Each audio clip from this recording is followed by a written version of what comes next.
Hello, and welcome to the Sovereign Collective podcast, where we bring you real, raw truth for your self-empowerment. I'm your host, Sascha Kalivoda, and I believe that you can stand on your own 2 feet, but that you don't have to do it alone. I love learning from people who continually strive to raise the bar, to go against mainstream thinking, and who dare to question the general consensus. People who risk being ridiculed or even risk the loss of their professional status as they bravely question the common narratives and challenge the rest of us to expand our minds and to reconsider what we think we already know. Join me in learning how to take control of your health and your mind so that you can have the energy to think more clearly and the confidence to step up and take responsibility for all aspects of your life. We promise to never censor here because I believe you are strong enough to hear the real, raw truth to make up your own mind. If you like what you find here at the Sovereign Collective podcast, then please share with your friends and family. I so appreciate you. Thank you for tuning in. And now, on to the show. Hey folks, Sascha here. Today I am sharing an interview that is with me. Yes, I was part of a summit a while back called Freedom, Family, and Finances, and I am going to be in a live panel as a follow-up for that on Wednesday, October 2nd at 10 a.m. If you're interested in tuning into that, then look at the show notes for the link to register. You do need to register for that, or go to my Instagram page at Sascha K Says, SASCHAKSAYS, to see the link in the bio there as well. And it's going to be a live panel with myself and Jason Christoff and Jonathan Baynes. And it's going to be the health and sovereignty panel. So you'll be able to ask your live questions. I don't know all that we're going to go into, but it should be lots of fun. So that's 10 a.m. Mountain Time, Wednesday, October 2nd. And this is an interview that I did with the host, Jennifer Fraser, and we get into nutrition, what goes into creating healthy, well-adjusted people, my thoughts on schooling, parenting, pregnancy, nutrition in general, just some of my philosophies on what we can do to own ourselves, know who we are, step into our roles as healthy people that are finding our way in this world and our true passions, and some things that can help us do that. So I hope you enjoy it. And if you do, please share, like, subscribe, go to my YouTube channel, Sascha Says, and sign up there, follow me there, as well as on whatever podcast platform that you're following on. I appreciate all the support, and I hope you like this interview. I know I did. Hi, I'm Jennifer Fraser. Welcome to this episode of Freedom, Family, and Finances.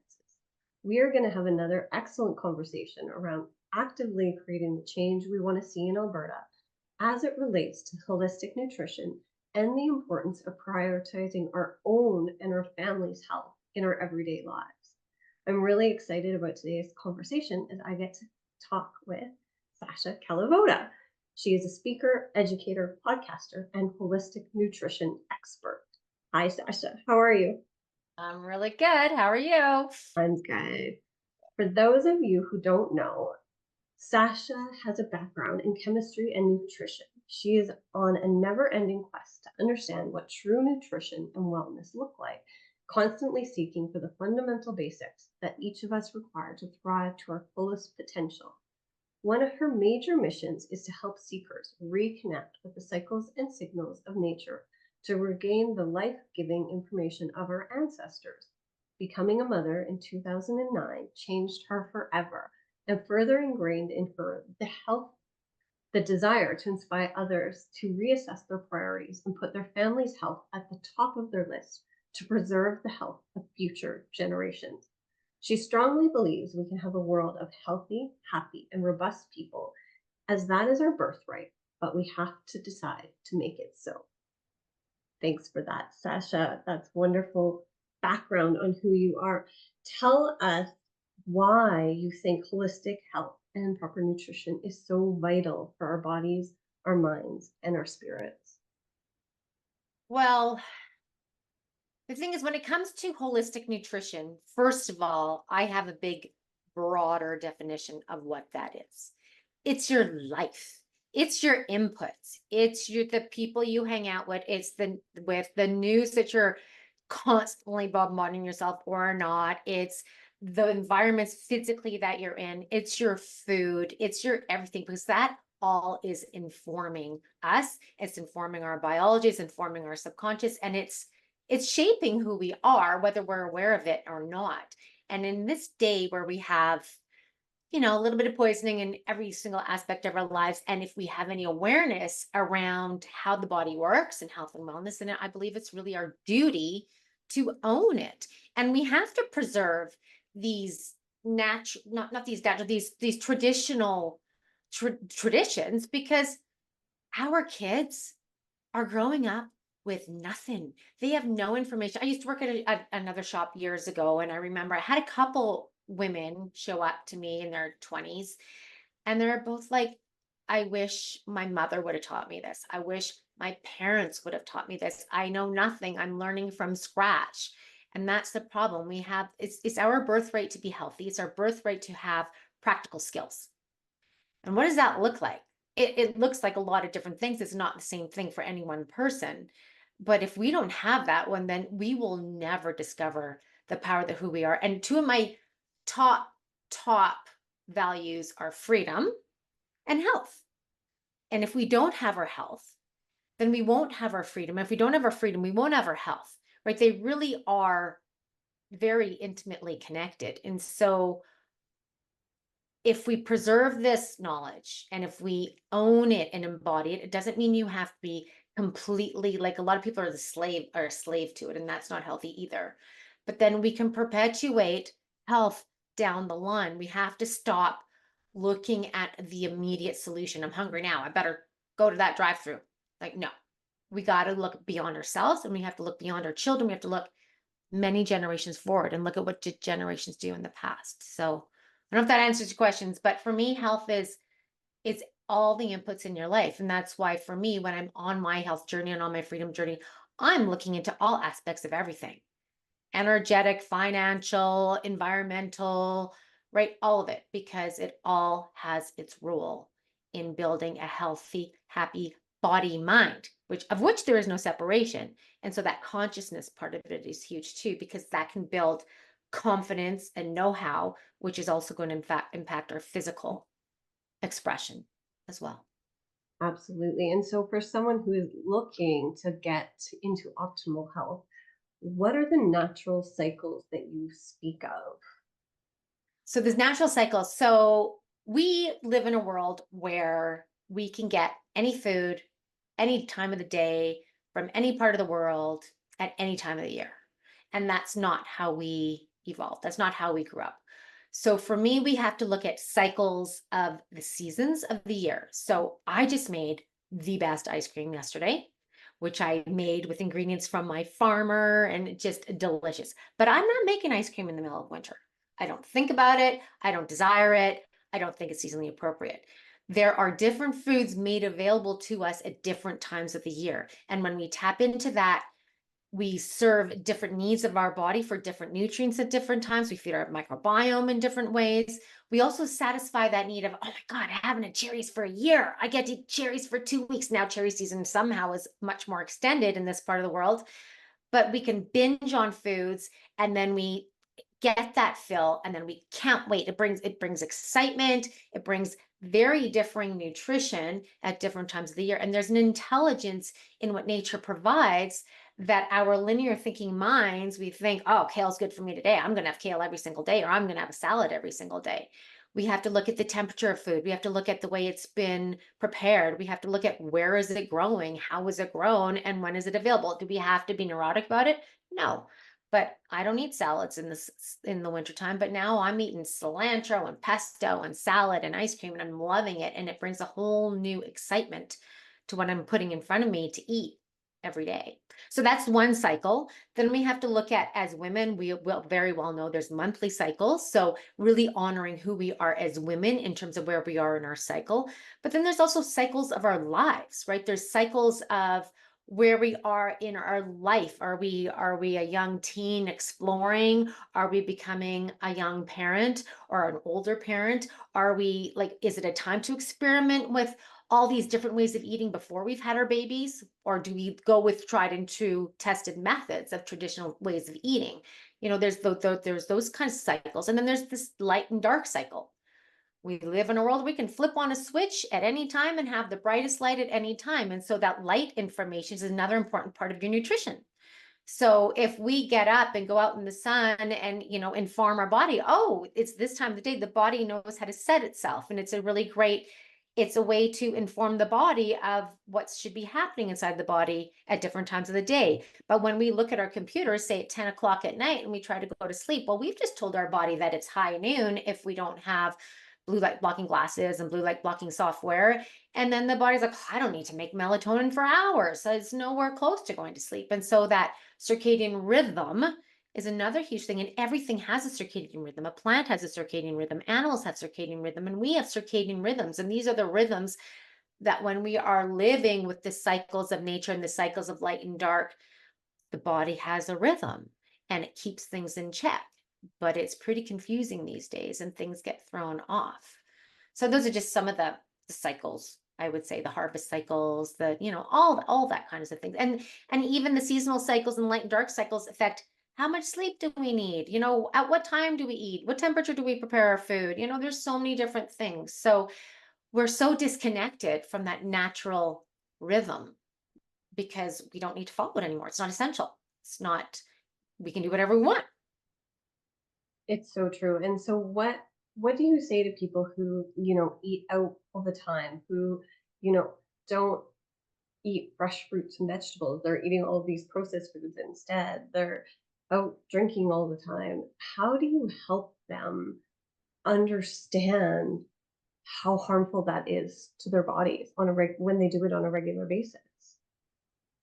Well, one big lesson that I've learned in the last 4 years is I'm not here to convince anyone of anything.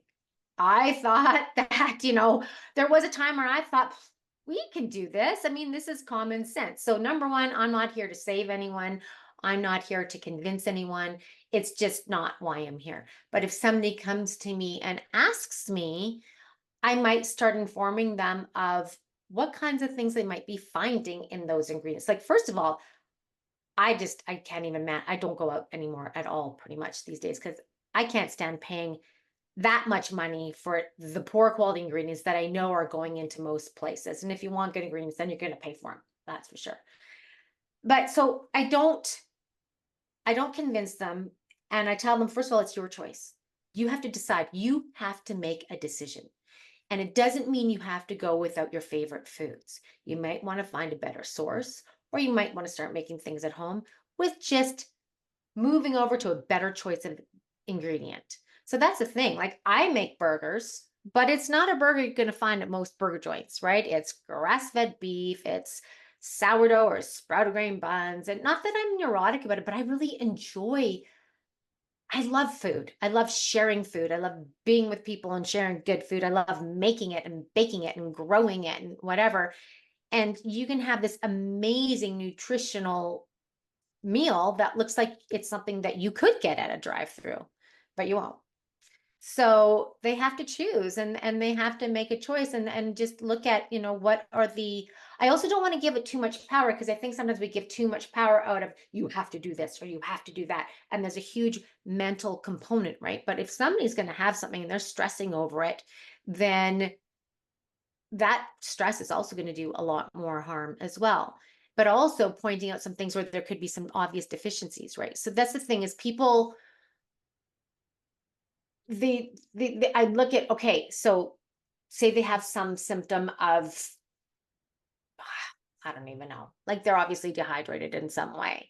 Just look at the quality of the water. Like just point out some things that might be tied to the symptoms that they're experiencing. Because unless people really connect with their pain, it's not, and they don't make changes, they won't make changes until they hurt enough. They just won't. Unfortunately, that's 99% of the people, I would say. So I just try to point out, they go for a meal, they feel foggy, they have really bad digestion, things like that. I'm just like, well, if you're having wheat and it's not organic, it's going to be sprayed with glyphosate. That within a few minutes is causing your guts to be leaky, your blood vessels to be leaky, your brain to be leaky, your kidney tubule to be leaky, and that is not serving you. So if you want to go out, maybe don't choose the wheat option that's not organic or not fermented, that kind of a thing. Just letting them know the quality of what they're getting, the oils that they get in there, the salts that they're getting in there, and all that kind of thing. So just informing them. And I also have to feel it out because not everybody wants to hear it. So I shut up. And the other people that want to hear it, then I let them know, and then they can make their choices. Exactly. That makes sense. And so for those people that do come to you, they come to your store and they want to understand about good quality vitamins and supplements. But they're new to it. They don't really have a clue. So I think you touched on it a little bit. How do you go about explaining to them how this benefits their Well, bodies? the thing is I first of all, I make it clear that this, whatever's on the shelf, whether I'm working for them personally or with them personally, or if I'm working with them at a shop, the shop that I'm at, um, I'm going to let them know that this is not a replacement for your bad habits. These things are a complement to better choices in your life, right? You cannot, people will come in and they want to, this one guy, just remember, big hands, big inflammation. There's things that he could do, but he's like, so does that mean I have to stop eating my Popeyes? Because I'm like, you want to make different choices around what you're eating, which didn't even occur to him. And I don't even know what he was referring to with this Popeyes. I actually don't even know if that was a restaurant or food that he gets in the store or whatever. But he just wasn't there. He wasn't willing. So but he wanted something to fix it. I'm like, you cannot sit on a pin cushion and expect to feel no pain, even if you just take 5 out, but leave the other 5 in there, right? It doesn't work that way. You can't blow up and pop a balloon at the same time. But it doesn't mean that you have to get it right at the same time. And there really is no right, because it's always changing. What I used to think was healthy back in the day when I started my path and when I was 18 years old is definitely what I look to today. And it's going to be an evolution for everyone. And a lot of people just have to go through that. Right. So, but I bring it back to basics. I bring it back to the basics that we are electrical beings that require specific, well, not specific, we need all the minerals, but we need minerals to run the charge of our electrical bodies. We need the water in there for that water transducing medium of the electricity. And we need real whole foods. And I'm more of a basic person and more whole sources as much as possible, because nature knows how to put things together. You don't want to take a multivitamin. I'm not a huge fan of multivitamin, but I love recommending desiccated liver capsules if somebody doesn't want to eat liver. A lot of people don't want to eat liver these days. I grew up eating liver and hate it. Now I make liver pate and I make liver all the time and I absolutely love it. So explaining to them the basics, and when you can connect to the basics, you're an electrical body. This is the most intimate relationship you'll have with anything that passes right through you. How could that not make a difference? Right? When there are actually legitimately harmful chemicals added to the foods. I just saw some quick little video about meat glue the other day. And they're putting all together and they're wearing masks and gloves. And the one guy saying, well, why are we wearing gloves? And it's the glue that they're either putting the meat on the meat or making for the meat. And they're like, well, it's bad for you. It's toxic. But it's a glue that they use for meat that they're putting in the grocery stores, right? So when people really know, and you have to start small. I really often start small. You don't want to do much, start with some good quality water and some minerals, go from there. You want to add in a good multi-mineral, well, or vitamin, then add in some liver, whole food, right? You need some gut health, well, add in some fermented liquid herbal probiotics. That is a great start for most people, and they'll notice a lot of differences very, very quickly. And then they get intrigued and then they come for more. Not always, but often. So, is there a common theme of symptoms that you see more often than not in the store that you're at?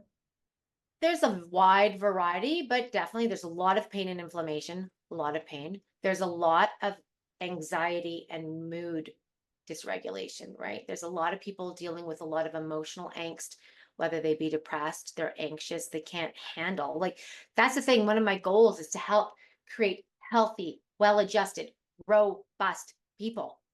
We are not robust. We are not adapting. We need to adapt to what life gives us. Yeah, it might throw us off kilter, but our capacity to go back to center is a really big deal. So emotionally, I find that people are very taxed, very anxious, and very young children, which is a really much more common theme than it used to be, is the children being um, very taxed and anxious. A lot of pain, a lot of different things, a lot of digestive issues, a lot of digestive issues, a lot of skin issues. I mean, and they're all really to some degree related to one degree or another, right? It also depends on other factors, but those are some of the big ones, I would say, for sure. But sometimes though, what something presents, the thing is, I get I get torn when I talk about this stuff because we also would do well to change our perception of what sickness is, and is there really sickness? Yes, there is poisoning, absolutely. Yes, there is major deficiency in some people. But we also have to know that our symptoms are often our body healing. Our body only knows healing. And this is what I tell people. And the first thing I do before recommending anything on any shelf is like, your body knows. Your body knows what to do. You don't have to understand everything about it, but your body only knows healing. And your symptoms are part of your healing. And healing can be painful sometimes. And when we resolve our emotional stuff, we bring in some of the basic fundamentals, then there's almost nothing that the body won't heal on its own. However, what I'm really finding these days is that people are impatient. They don't understand. They don't understand how things work, and they really disrespect the body. When they're coming in and they've been sick for a week, they're like, I can't afford this. I don't have time. It's like, whoa, whoa, whoa, whoa, whoa. This is very disrespectful for a body that is working for you right now and helping you through a temporary situation. So let's support it. Let's give it what it needs, and give it the time that it needs. So I don't know if you've ever heard of something called German New Medicine, but German New Medicine is a whole body of knowledge that informs us that pretty much most symptom is a result of an unexpected event that we have perceived in a certain way that's affected the brain. And through that, the brain, depending on which organ part of the body it's controlling, it manifests in the organ. And when we reverse that and heal that and release that, our body will reverse it and say something has grown, then it's going to have to shrink. So you might have to poop out some blood and get rid of some pus or cough up some phlegm. And these are the symptoms that we think, oh, something's wrong, when really that's the body in its healing mode, and it was on its way to healing. And that healing is going to length is going to depend on the severity of what you were experiencing, how long you experienced it, the intensity. And we have to give it some time. So on my podcast, my podcast called The Sovereign Collective, the next interview I'm working on to put out is all about the big C, cancer, from a German New Medicine perspective, from the lens of German New Medicine. Because what we've been led to believe around certain things might not be quite accurate. So I don't even remember what your original question was here. Oh yeah, the common symptoms. But I think also our symptoms need a reframe. We need to reframe. Just because we have a cough doesn't mean we're sick, doesn't mean it's bad. Right? Just because we have a skin rash doesn't mean there's something wrong. And because what do? We go to the doctor and we suppress it.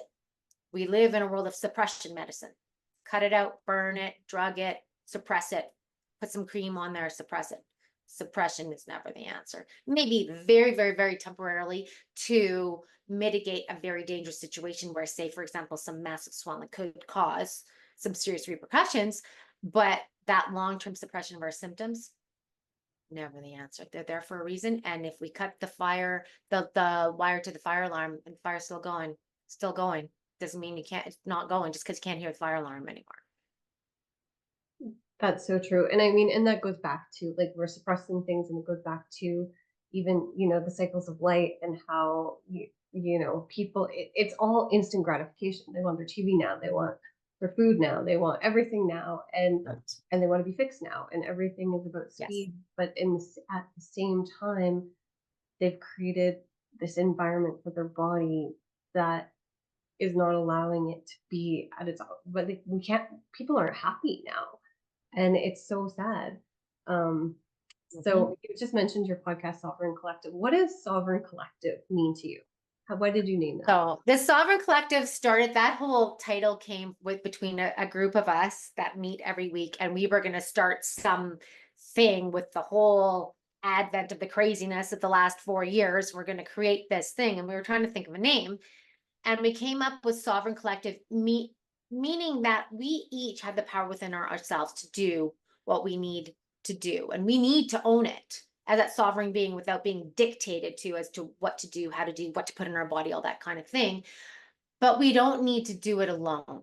and we can't do it alone, and we're not meant to do it alone. So I don't like the word collective, but the sovereign collective, that's what we came up with, because it implies that standing on your own 2 feet, supported by others, right? And we all have our gifts, we all have our strengths, and we can all support each other in different ways. And why not do it in the way that we shine, but own the result and the outcome of what's going on in our life? But we never ended up doing anything like that. I'm like, I'm starting a podcast. I have to be part of, getting truth out there and getting better information out there. And so I just took the name for my podcast in the end. That's amazing. And so that was really the start of it then, was the craziness of the last 4 years that Yeah. started it. And do you have some favorite podcasts that you've done or anything that inspired you exceptionally? Oh, I've got so many. That's what I love about having my podcast, because I get to seek out all these people that I've been listening to. I'm like, oh, I didn't get this question answered. I didn't get that question answered. So it's so hard to pick and choose. But the one I just listened to, the one, this is with Danny Carroll, the one I had that I'm going to put out next. And that's all about, it's a totally different way of looking at your cancers and things like that. So the Germany medicine ones, I have a couple more with Tanya Verkwin on there, are some of my favorites, because they change your perspective, they bring in curiosity about what's going on in your body, and they remove the fear.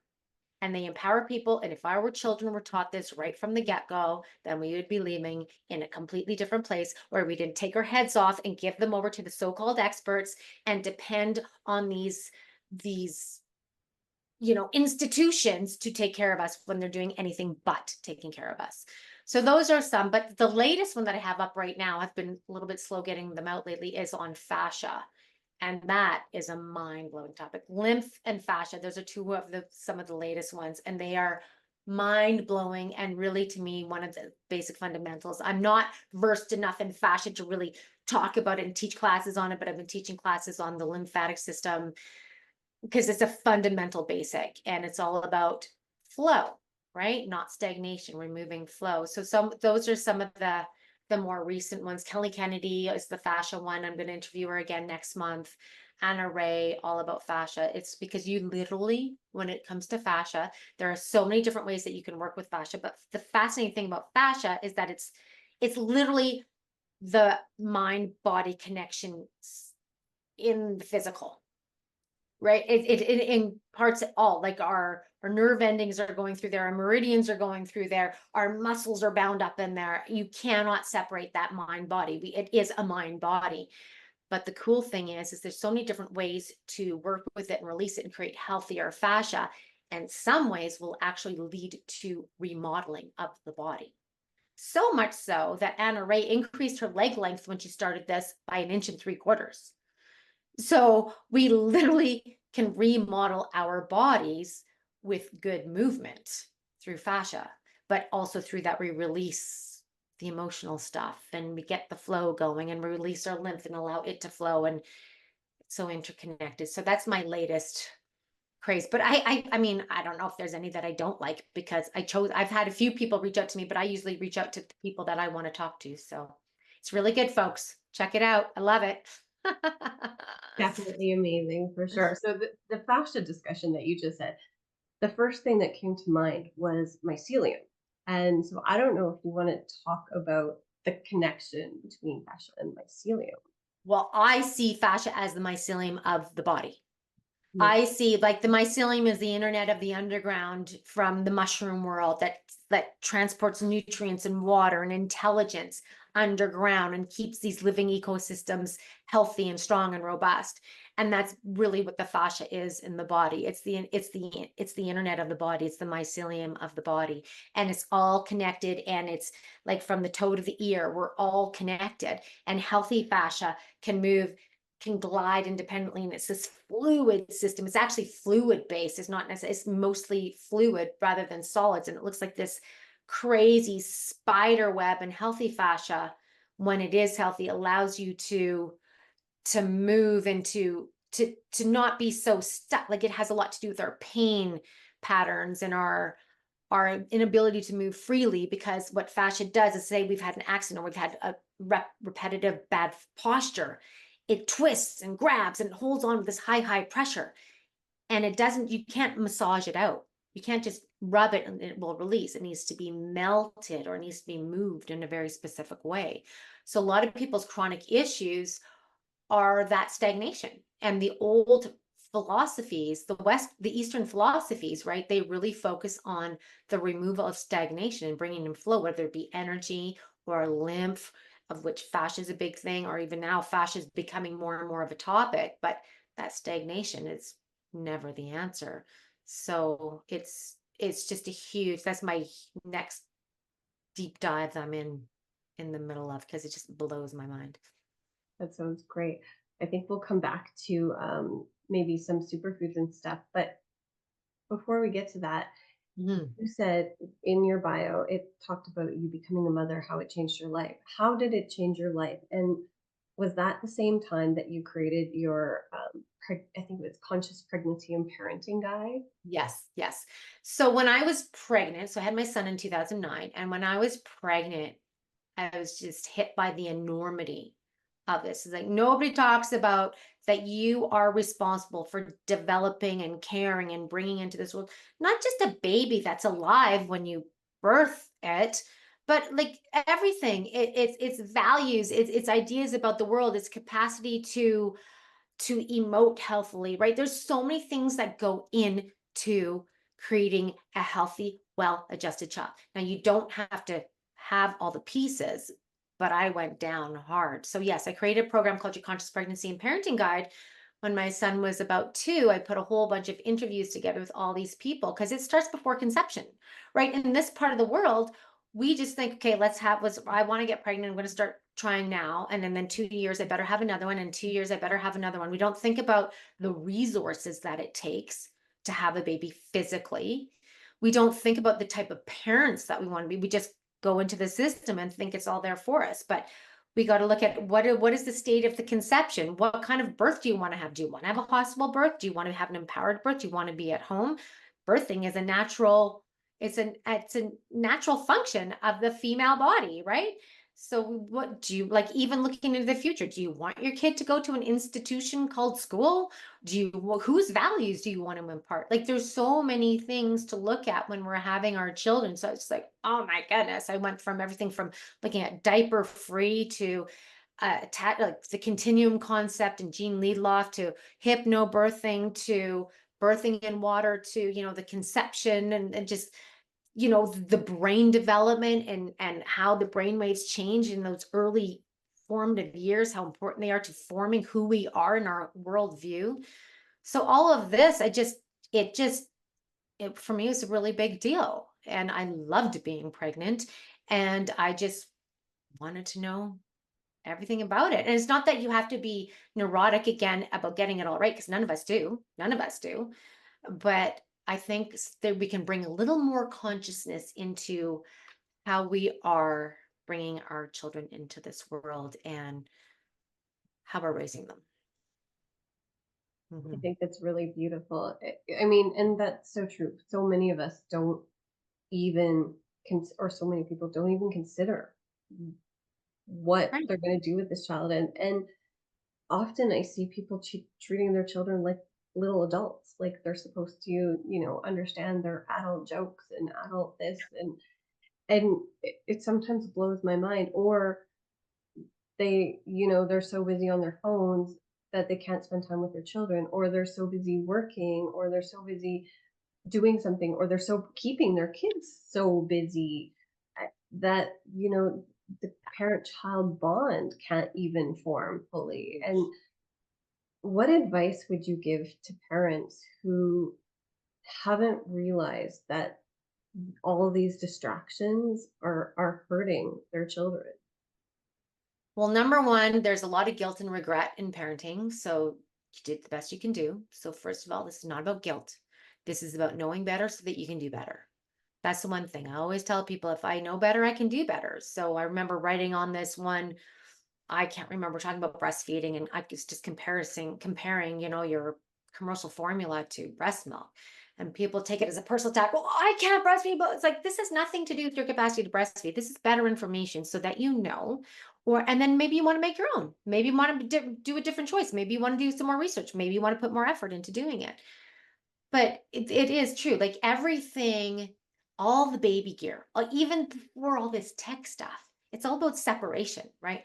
The crib, the stroller, the bouncy things. It's all about taking your baby off of you and putting your baby somewhere else and having them entertained. And we really like this entertainment. I like it. It breaks my heart to see, a child crying and an adult. I've seen this more than once, giving them their phone to look at. It's like, wow, that's not what your baby needs. That's not what your baby is biologically programmed to require at this time. But it is hard because there's all these techie things now, and it's hard, and it's really hard when you see, because it doesn't matter what you're saying, what you're doing is more important. So if you're busy on that phone all the time and there's a kiddo trying to get their point across or get your attention, just look at me, just witness me, be my witness, right? That's everybody needs an advocate and a witness to have that confidence, to know their place in this world. And now with less and less of that natural connection, we don't even know, we're living in an experimental time, and it's hard. My son is 15 years old, and I have resisted the tech for a long time, but at some point I had to give in just a little bit, because otherwise it's just a constant struggle in the home when you're living in a city environment. I need to move to a farm. I need to do something else. But for now, it's really hard because it takes away from, yes, there, it's a tool. And if it's used as a tool, then it can be very helpful and convenient. The problem is this tech is also not only destroying that parent-child bond, because it's the babysitter, it's the distraction, it's the whatever. It also takes the kids away from discovering who they are, because they never get to just go sit on a rock and have a conversation, see what silly ideas come up among themselves, right? They don't know the creator within. They don't know the conversations they can have because they never allow themselves. As soon as there's nothing to do, they're just picking up a phone and they're looking at something and they're entertained and they're driving different neural pathways and they have different responses come up for, like, they don't know how to just be in the world. And so it's, for me, I keep saying, I wish I would have had you 30 years ago, right? It's a really hard thing for me. It's the hardest thing. It's our one thing that I'm trying to not be militant about and explain it, but at the same time, not give in completely and fully. And it's hard balance. It's a hard balance because it's the world that we live in, and it's not going away unless you're in a community where everybody is the same way, but they're not. And there's all these influences. So it is, I mean, nothing is like, this is a great platform so that we can do this, but nothing but beats, that in-person relationship, being around people. And there's more to that. I mean, there's a field around us, right? There's a field. And when we overlap our field, that's why it's so important to carry our babies on us and to be in that heart space. And it informs their system as well. So there's so much more to that personal contact without these EMF zones everywhere than just what meets the eye, right? It's just a totally different vibe. I agree. How, what's your take on EMF? Like, how harmful is that? Or is it just another toxin that we just have to, as long as we're healthy, we'll be fine? Yeah, I struggle with that too. Because I don't want to give it too much power, because the problem is we have allowed our power to be stripped from us and given away, to think that we are so weak that there's something out there that is ready to get us, whether it be in the form of some pretend virus or some radiation or whatever. However, there is such thing as radiation poisoning. There is such thing as, our natural field, right? We have these non-native EMFs. However, I do think it's not just a black and white situation. The more power we give it, the more power it's going to have over us, for sure. But I also tell people, take your shoes off and put your bare feet on the ground, go stand in the river, right? Get connected with the earth, go camping, get out into the forest, go do something like that. Don't live. People, when they have it on their bodies at all times, when they have it at the Wi-Fi, at minimum, turn your freaking Wi-Fi off at nighttime. That is when the body heals and needs to be in that space for healing and rejuvenating and regenerating. So I'm not completely without my Wi-Fi, but I turn it on when we need it. We turn it off when we don't, always at night. But I think we have to not give it our power, because if there's energy that can throw us off balance, there's also energy that can heal. So it's also a balance. Like one of my interviews that's really great is with Mitch, the orgone donor, and he makes these orgonite devices and gifts them all over the place, and is literally changing the climate of Arizona. Right. So there are a lot of things that we can do to protect, but we also don't want to depend on that, because a lot of people get neurotic thinking, I don't have this and I can't, and it's going to hurt me. And that does so much more harm, I truly believe, than anything else. But we are frequency beings, and frequency does have an impact on us. So I think it just takes a healthy balance of being aware of not always being submersed in that kind of environment, being in a Wi-Fi free zone if you can be at nighttime when you're sleeping, or at least in your own home, because the further away it is, the quicker the signal drops off.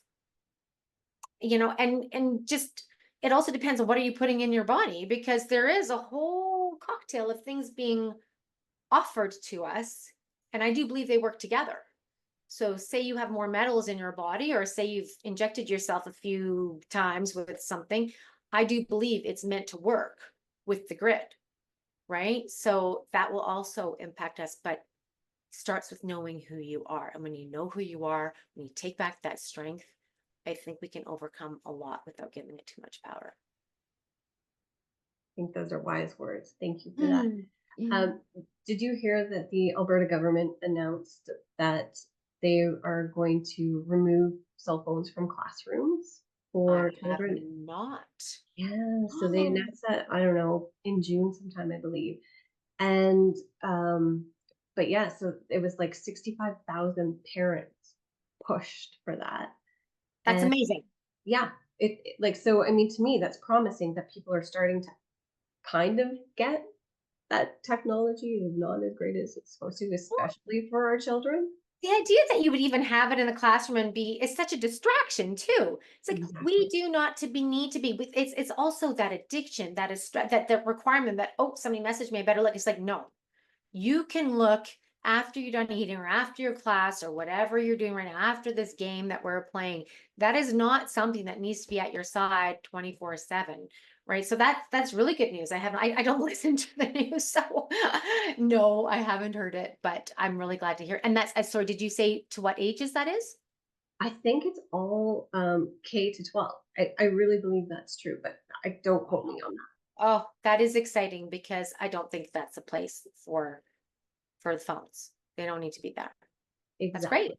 It is great. And so hopefully the parents that aren't on board with that kind of, step back and do some thinking as to why Mhm, they're not on board mhm, with that. mhm, But mhm. anyway, I thought that would be some fun news for you. So I have so many questions. There's just so many, right? When it comes to our children, especially when it comes to our children, um, and education. Like we could even talk about education for our children because they are they soak up everything. What are your thoughts on, you know, how involved parents are in their children's education? Well, I'm someone who never put my son in school ever. So I don't believe in the institution that we call school, especially just your regular public schools. And if you even now, it's really obvious. I mean, there is an agenda. The ideas that they are putting into the kids, the minds of impressionable kids who only believe that these adults are there for their best interests. And whether these teachers are doing it knowingly or unknowingly, I think some are more aware than others as to how harmful some of these ideas that they're pushing in the schools are. But regardless, like, a child isn't going to think that somebody's there to brainwash them or to dilute them in any way. It's always they think it's for their best interest.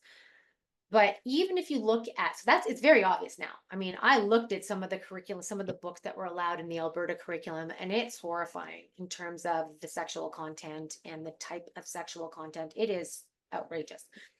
But even if you look back in the day, the whole public school system and how it evolved. I don't know who said it. I don't know the exact quote, so I'm going to butcher it. Don't just take this word for word, but it's something like the parents will never go for us having their kids 8 hours a day, basically. They'll never go for it because basically it is a system to bring in the kids, to program them in a certain way so that we create great workers at the end of this, right? That's what it was always for. So we have the book Weapons of Mass Instruction, or and there's a couple that are I can't think of right now, like John Taylor Gatto. He's a big one that's been informing about that.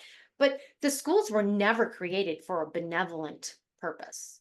Not to say that there aren't some better schools. I mean, there's all sorts of different schools. And when I was younger, there's not nearly as many schools as there are now options. But in general, you're giving your kid for a good part of the day, imparting other people's values on them rather than your own, their worldviews, their ideologies, their curriculum that is so all that stuff. I'll stop before I interrupt my own self. And then you get them. You cannot. I am so thankful now. It's like I couldn't imagine competing with that system.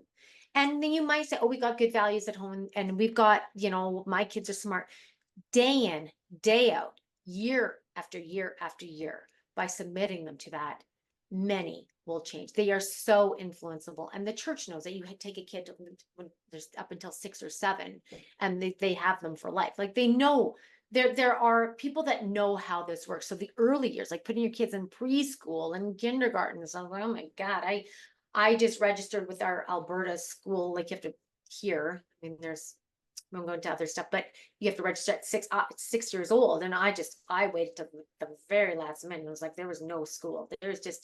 I thought I would be more maybe Waldorf, then Montessori. And then like, no, I'm still giving my kids over, my son, I only have one, to an institution where there are requirements of him, and I'm not going to do it that way. And then you have these kids that are all meant to learn at the same time, the same thing, at the same rate.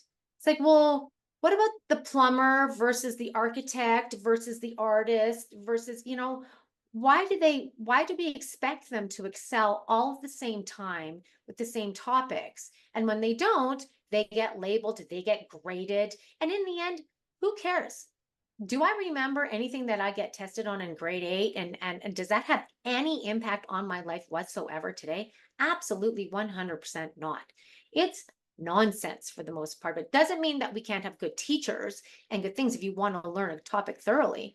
But the ones that aren't meant to read at the same rate, some kids learn to read at 4, some kids learn to read at 12. My son, I discovered recently, is actually dyslexic. And I did not know he was dyslexic in that. And I don't like that label, but it explains what it is he's not swapping things in the way that I thought dyslexia was, but he processes language in a very different way. But he's an amazing problem solver. He's skilled at using tools, and he just sees things. He's so good at fixing stuff and coming up with solutions. Like, who's testing him on that? Who's testing him on all these skills that will be very important in his adult life?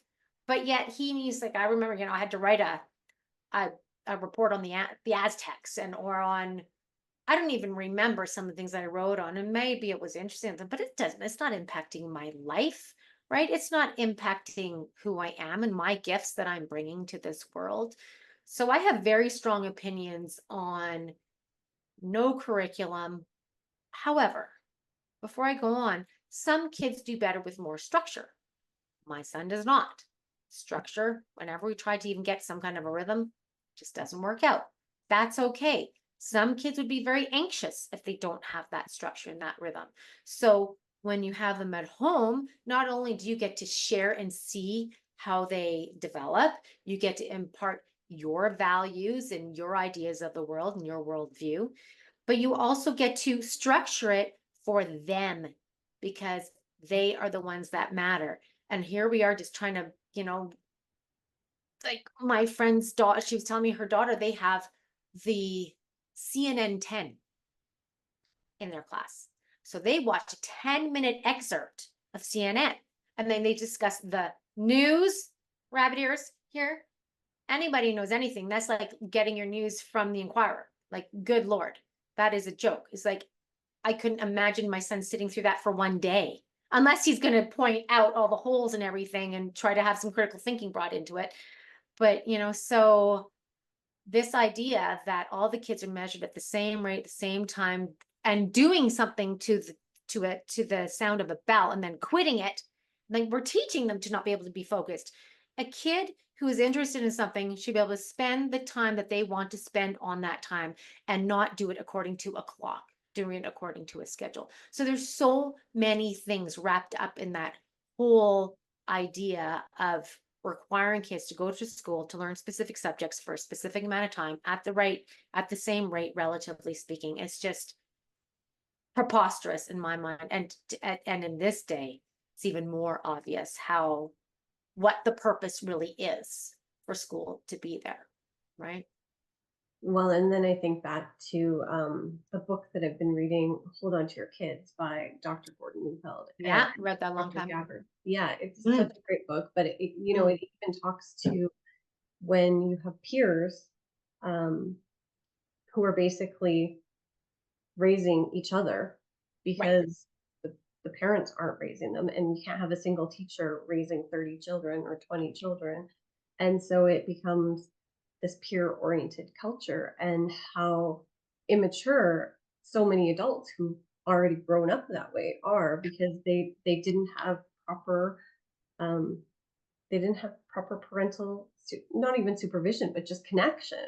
Connection, guys, right? It's the blind leading the blind. It is blindly. Right? It's the blind leading the blind, whereas that's why it's so important right now. Like, my son's 15. That's a big thing that I'm very aware of. I read that book when my son was very young, and that really stood out for me as those teen years and making sure to maintain that connection. So we do a lot of, I'm often like, okay, what game are we playing tonight? Or we go camping, and my son plays disc golf, so we go camping all summer and we're following around. And what's really always surprises me is how much feedback we get from other players, because he plays with adults, that like, what good parents we are for supporting him and taking him. And I'm always I always get so surprised at that, because, well, first of all, I enjoy watching him, but it's just a natural thing that I would think a parent would want to do, especially if they have the ability to do it. So yeah, really important to maintain that connection at 15, because I know some of the things that I was doing at that age, and I survived, and I learned, and but yeah, but I always, the thing with me, and not everybody, what I also really realized in this last few years is most people don't have a very strong sense of who they are. They don't know who they are. They don't know what they stand for, and they can be swayed depending on whatever they hear. It's like, oh, I'm supposed to do this now, and they just do as they're told. They don't know who they are. And I've known from a very young age that there's, like, I used to hang out with some pretty interesting characters in my teen years, but it was me watching them, seeing them do their things, their illegal things, and their dangerous things. And my parents didn't know who I was hanging out with some of the times.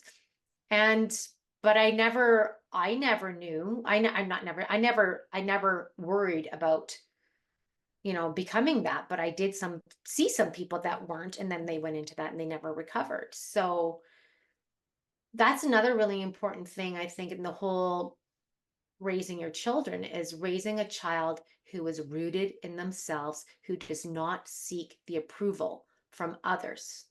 And when you are in a peer group and you are always seeking approval, then you are not going to make the best choices for yourself. And it seems most adults are in that, where they're seeking Oh yeah. approval from others as Oh well. yeah. And so how important is finding yourself, finding your intuition, finding your connection to a higher spirit, even if that is what you were called to. Whatever way it is, but knowing who you are, I think, is number one, because then you do it for you. You don't do it for anybody else. If you don't own it, you got to own it on all levels, but it starts with the people to say, oh, you're so brave, you say this, like, it has nothing to do with being brave. It's having to do with, like, I can't not do it, right? It's not bravery to me. It's just, I know who I am. I will do certain things and I won't do certain things. And that's just the way it is. You can try to retrain me. You can try to do what it doesn't matter. It's not happening. And so I think if everybody would just focus inward, stop worrying about what everybody else is doing, focus in on themselves, discover who they are and get rooted in themselves. But for some people, that takes a lot of work. It's gonna work. It's it might take working with someone who can see their potential before they can, right? That's a lot of people. Like a lot of people I talk to, I don't let them get away with them being a victim. Because if you're a victim, then you have no control. And you're just going to keep on being a victim and it happens to you. We got to switch that around and we got to own it and we got to make our choices. So that is the one of the key things. It's an inside job. And I don't care all the other stuff that you're doing on the outside. If you don't have that on the inside, you will never achieve your true purpose for being here. You'll never tap into your true divine power to be a healed, healthy, powerful being. You just won't. It starts on the inside. Absolutely. Were you always healthy growing up, or did you find this along the way? I don't have one of those stories where I got really sick and I had to find how to heal myself. I actually was really curious about it for a long time. I have the benefit of growing up with Eastern European parents who came here. Well, I was born here, but they came when my son was 2. And I grew up with bone broth soups. I grew up with home cooking. Didn't mean that we didn't get Kentucky Fried Chicken or pizza every once in a while, but I grew up with home cooked meals. My mom had a huge garden because she wanted us to see it. I never really participated in the garden back then, but somehow it rubbed off on me because I love my garden now. So I did that, but I went through my teenage years not making the best choices. But in high school, I started like I used to make a healthier choice by getting a carton of milk instead of a burger at McDonald's when everybody went through the drive-through. It's baby steps. But then I read the book Diet for a New America, and I started learning about factory farming and everything. So it started like probably about 18 years old. But that took me on a journey of being vegetarian, being vegan, coming back to vegetarian, going to chicken feet and gristle and bone broth and all that kind of stuff. So I had to go through my own journey on that. But I never was sick really or sickly, and I had a good base to come from. Like I said, I grew up, my mom would feed us liver and I'd be like, oh, I grew up with certain things that I really appreciate now, but didn't then, but I'm very thankful for now. I love that. Okay, so we can probably wrap things up. Before we do, I want to ask you, is there someone in your life who's your biggest inspiration? Either someone you know or don't know. And then you can also tell people how they can get a hold of you. My biggest inspiration. That's a really good question. I don't really know. I might just give kudos to my mama. Because I have a good mother. And I think that's really helped me be rooted in myself and to know who I am and not depend on the good opinion of others. Because I think she had some natural tendencies. Like I hear the story of when I was born and they give she's holding me and they come with the bottle. And they're like, when she says, well, what's that for? And she said, so you can feed your baby. And she said, I have my bottles right here. I don't need that. So she declined that when, it was in vogue to formula feed your baby, or when she was told in the hospital that her doctor that, oh, she's of the age where now she goes on hormone replacement therapy. She's like, hormone replacement therapy. Well, I don't need to go on hormone replacement therapy. He goes, well, all my patients go on hormone replacement therapy. And she says, well, I guess I'm not your patient anymore. Right. So there's just some really natural intelligence there that I think was very commonsensical that just, just being, and she stayed at home until I was in like grade six. I think she went back to university, but not until I was older um, did she start working. And so I had that structure, not that structure at home, but knowing that when I came home, my mom would be there. She could feed me, give me a snack, take care of me if something was wrong, that kind of thing. So I'm gonna go with my mom. I Mhm. love that. And to contact and to find me, yeah. So I do different things. So I work at a local shop, as you know, Lotus Herbal Health. So I'm there. I work with people every once in a while privately as well. I don't do it very often because I get very frustrated with people because people, if you want to do it, if you want help, you have to do it, right? I can't do it for you. So you have to do it. So, but I have my podcast called the Sovereign Collective Podcast. It's on iTunes, Spotify, Podbean. My um YouTube channel is actually called Sascha Says. It's not the Sovereign Collective, but that's where you find it on video format. Sascha, Sascha Says. And it's also on BitChute. I'm on Instagram as Sascha K Says. Facebook is Sascha Kalivoda. My podcast website is sovereigncollective.org. And yeah, and you can find me in a myriad of ways if you just want to reach out, contact me or whatever. Yeah, I dabble in all sorts of different things. And I do consult with people every once in a while, like I said, not very often. But if people are interested in something like that. But I tell you, I lay down the law. I don't lay down the law in a neurotic way, but I lay down the law and like it's up to you. I'm not here to hold your hand. I'm not here to convince you. You want it, you want it. And let's get to some fundamental basics. And that's a really big thing for me is people, we got to get to some fundamental basics. You want the latest hack to work for you, but you don't even got this going on. You're not there. And that's not going to work for you to the extent that you think it could or should if you don't get some real fundamental basics. So that's a real I'm starting to listen to all these things about all these supplements and all this stuff. I'm just like, no, I don't think that's really the way it works. I'm not buying it so much these days. We've got to get back to some real fundamentals first.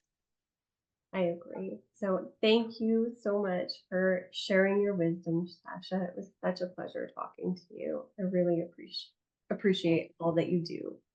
And thank you very much for having me. I really enjoyed this. So I appreciate you thinking of me.